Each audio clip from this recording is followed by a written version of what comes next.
किसी गांव में एक ब्राह्मण रहता था। एक दिन वो दावत में गया जहां उसे यजमान से एक बकरा मिला। वो खुशी खुशी उसे लेकर अपने घर जा रहा था। रास्ता लंबा और सुनसान था। आगे जाने पर रास्ते में उसको ठगों ने देखा। वो सोचा कि क्यों न इससे ये बकरा हथिया लिया जाए। तीनों ठगों ने ब्राह्मण के कंधे पर बकरे को देखकर उसे हथियाने की योजना बनाई।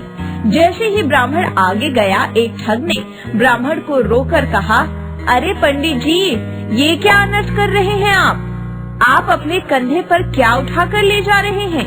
आप तो ब्राह्मण हैं और ब्राह्मण होकर कुत्ते को कंधे पर बैठा कर ले जा रहे हैं। ब्राह्मण ने क्रोधित होकर उसे झिड़कते हुए कहा, पागल है क्या या अंधा हो गया है? दिखाई नहीं देता? ये कुत्ता नहीं बकरा है। पहले ठग ने फिर कहा, खैर मेरा काम आपको बताना था। अगर आपको कुत्ता ही अपने कंधों पर ले जाना है तो मुझे क्या, आप जाने और आपका काम। थोड़ी दूर चलने के बाद ब्राह्मण को दूसरा ठग मिला। उसने ब्राह्मण को रोका और कहा, पंडित जी, क्या हो गया आपको? ब्राह्मण होकर मरी हुई बछिया को कंधे पर लाद कर ले जा रहे हैं। उच्च कुल के लोगों को क्या ये शोभा देता है? पंडित उसे भी झिड़क कर आगे बढ़ गया। आगे जाने पर उसे तीसरा ठग मिला। उसने भी ब्राह्मण को टोका और कहा, इस गधे को कंधे पर क्यों ले जा रहे हो? ब्राह्मण अब घबरा गया। उसको लगा कि ये जरूर कोई मायावी जीव है जो बार बार अपना रूप बदल रहा है, वरना इतने सारे लोग झूठ क्यों बोलेंगे। थोड़ी दूर जाकर उसने बकरे को कंधे से उतार दिया और आगे बढ़ गया।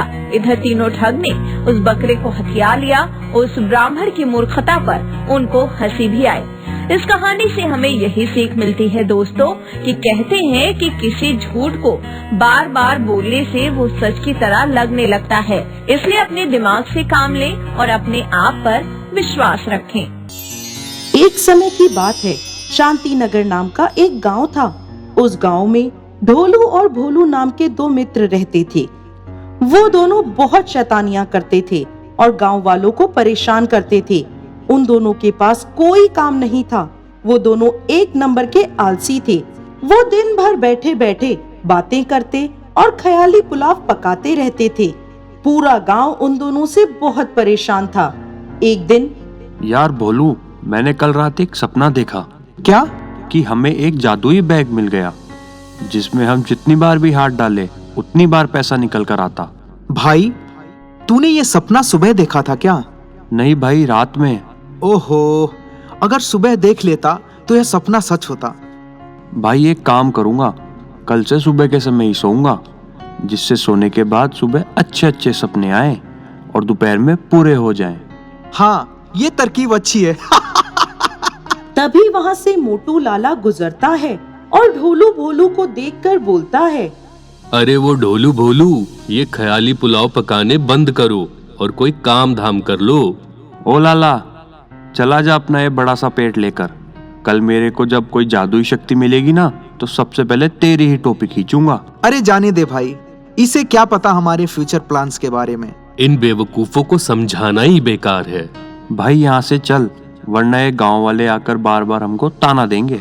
हाँ चल, पहाड़ी के जंगल की तरफ चलते हैं। ऐसा कहकर ढोलू भोलू पहाड़ी की तरफ निकल जाते हैं। थोड़ी देर में ही वो पहाड़ी के जंगल में पहुंच जाते हैं। तभी ढोलू की नजर वहां रखी एक चमचमाती हुई खाट पर पड़ती है।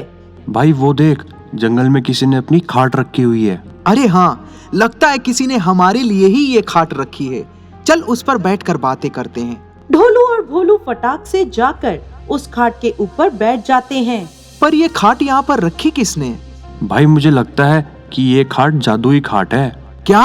हाँ भाई, मैंने एक कहानी पढ़ी थी जहाँ पर एक लड़के को ऐसे ही सुनसान जगह पर एक उड़ने वाला कालीन मिल जाता है। फिर वो लड़का बोलता है कि जादुई कालीन, मुझे हवा की सैर करा। क्या बात कर रहा है तू? चल हम भी एक बार यह मंत्र बोलकर देखते हैं।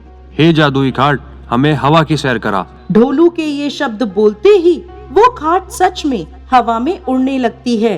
अचानक हवा में खाट के उड़ जाने पर ढोलू भोलू चौंक जाते हैं और जोर जोर से चिल्लाने लगते हैं।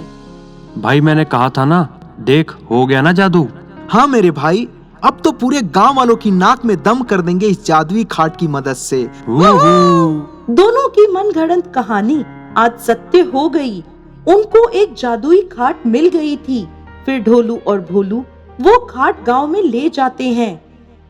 जब गांव के लोगों ने अपने ऊपर एक खाट को उड़ता हुआ देखा तो वो दंग रह गए। उन्होंने ऐसी चीज पहले कभी नहीं देखी थी। फिर ढोलू और भोलू को लाला दिख जाता है। ढोलू अपने हाथों से लाला की टोपी नीचे गिरा देता है।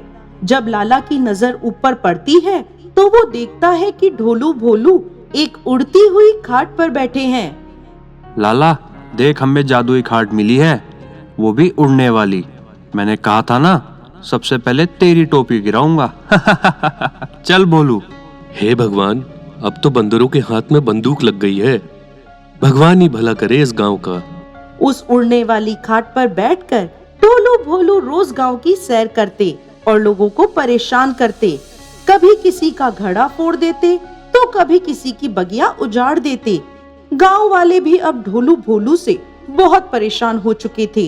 एक दिन की बात है, लाला भागता हुआ ढोलू भोलू के पास आया। ढोलू भोलू, मेरे बेटे की तबीयत बहुत खराब हो रही है। उसे जल्द ही शहर के हॉस्पिटल में भर्ती करना है। तुम लोग अपनी जादुई खाट पर मेरे बेटे को हॉस्पिटल ले जाओ।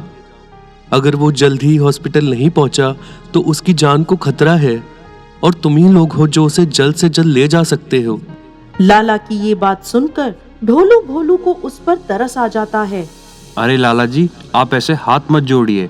हम अभी आपके बेटे को अस्पताल लेकर जाते हैं। आपका बेटा जल्द ही ठीक हो जाएगा। ऐसा कहकर ढोलू भोलू लाला और उसके बेटे को अपनी उड़ने वाली खाट पर बिठाकर अस्पताल ले जाते हैं। समय से अस्पताल पहुंचने की वजह से लाला के बेटे के सर से खतरा टल जाता है। मैं तुम्हें इतनी गालियां देता था, लेकिन तुमने मेरे बेटे की जान बचाई। तुम दोनों का धन्यवाद। कोई बात नहीं लाला जी, ये तो हमारा फर्ज था। लाला अस्पताल के अंदर चला जाता है। भाई, किसी की मदद करने के बाद आज कितना अच्छा लग रहा है ना। हाँ भाई, हम तो पूरे दिन बस शैतानियां करते थे, लेकिन इस खाट की मदद से हमने आज किसी की मदद की तो कितना अच्छा लग रहा है।